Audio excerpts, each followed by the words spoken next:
अस्सलामुअलैकुम। बोल न्यूज़ में मैं हूं जवाद कमाल और मैं हूं आपके साथ अनम जुल्फ़िकार। हेडलाइंस आप जान चुके हैं। बुलेटिन के आगाज़ में आपको बताएंगे कि कराची में ट्रैफिक हादसात से शहरियों की अमवात का सिलसिला ना थम सका। कारसाज रोड पर एक और हौलनाक ट्रैफिक हादसा तेज़ रफ्तार कार ने मियाँ बीवी को कुचल दिया।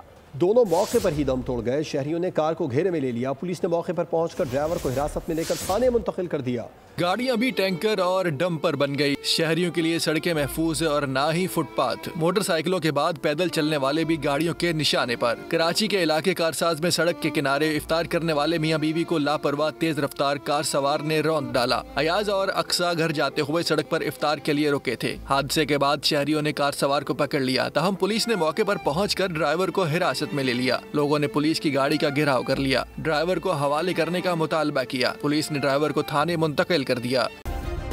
सब्सक्राइब करें और बेल दबाएं ताकि कोई खबर रह न जाए।